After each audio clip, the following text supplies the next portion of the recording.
Hello and welcome for the love of food. Today we're going to be making our Ole Guacamole. All right, now in front of you, you see a lot of ingredients. I want to talk very quickly about them.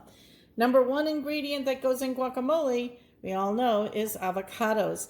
Now they didn't have any good sized avocados, so I bought the minis, so that's why I have so many today. So I just wanted to let you know why. Now, there's some other things that go into guacamole that I find very important. You need to get peppers into your guacamole.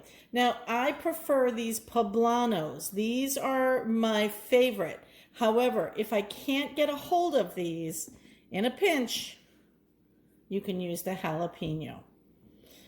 Now, other ingredients that go into the guacamole is onion, and I've already gone ahead and minced up my onion.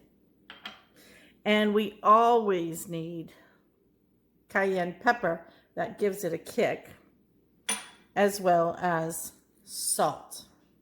So some of the options that you have for guacamole, and when you go to a restaurant, you'll see that they put tomato in it. Now, I don't always put tomato. Tonight I will, just to make this look pretty for my shot, but I don't think it adds anything. I think that when you have this in a restaurant, they're doing it because tomatoes are cheaper than avocados sometimes. I don't know. I don't know if it's a necessary ingredient. A lot of times I will leave it out because I have a friend too who's allergic. So there's that too. All right.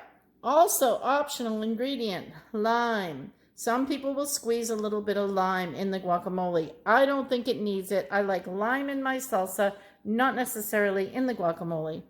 However, here's an ingredient that I add that some people don't. At the end, I always put a little bit of sour cream.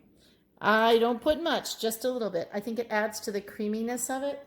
So let's go ahead and get this started. Okay, so I've got my avocados cut open. Now, a lot of times you'll see that, on a show, maybe a cooking show, you'll see that people come in here and hit the seed with the knife and take it out and drop it.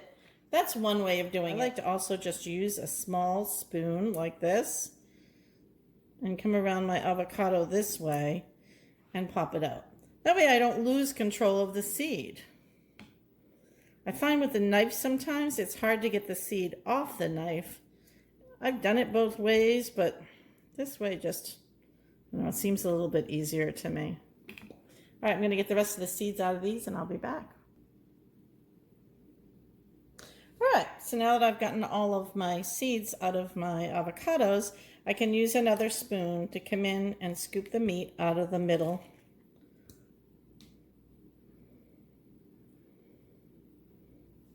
You want to be careful to avoid any of the stem pieces, like this, because nobody wants that in their guacamole. So be careful when you're scooping that you're not getting the stem in there. Now sometimes you'll see a little piece of skin or something like that. If that's the case, you just go ahead and you just pull it out now before you start mashing it. It makes it a lot easier.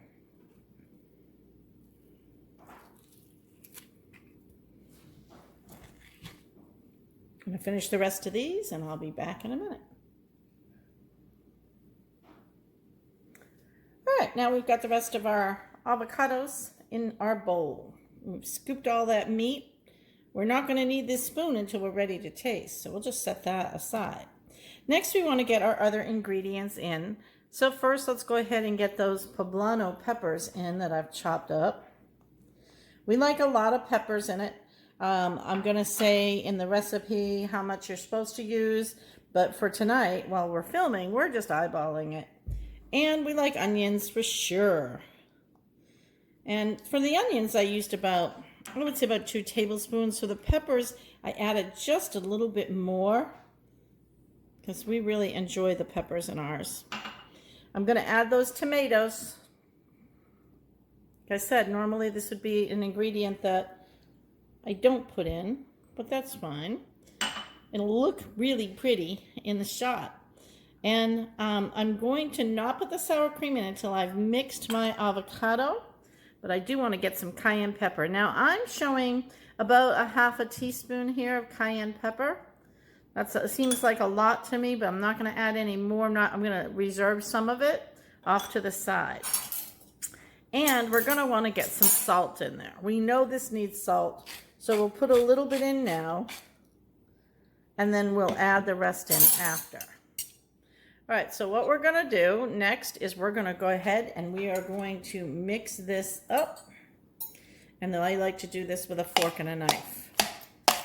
And just kind of chop through it. And then turn the bowl and chop the other way. Look how pretty this looks.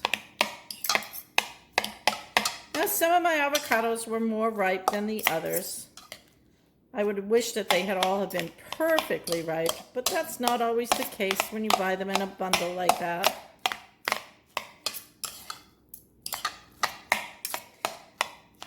Now, I don't like to chop the guacamole to a point where it's mushy. I want it to be creamy, but I like it to have some chunks still in it because I want you to run across a nice bite of chunky avocado as you're going through it. To me, it's kind of a texture thing. All right, now that I've got it somewhat mixed, time to add that creaminess of the sour cream. And again, this is about a half of a teaspoon. Not a lot, just enough to give it, see that, just that little bit of creaminess.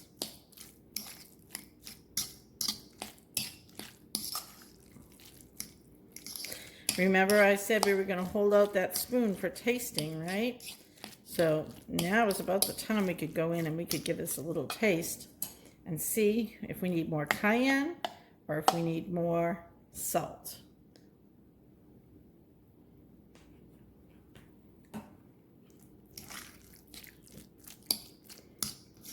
And I'm going to say yes to both. So let's get the salt in next.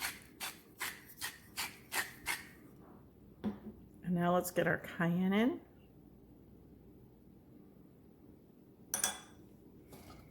And let's give this a good mix.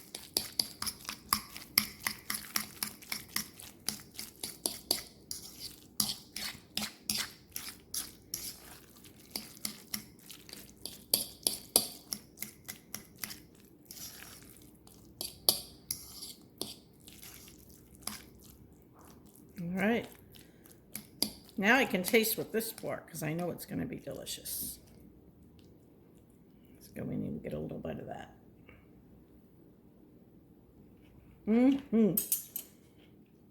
Very nice. I'm going to go ahead and I'm going to plate this into a pretty bowl, and then we'll show you what it looks like on the finish. No culpes a la lluvia, ¿será que no me amas?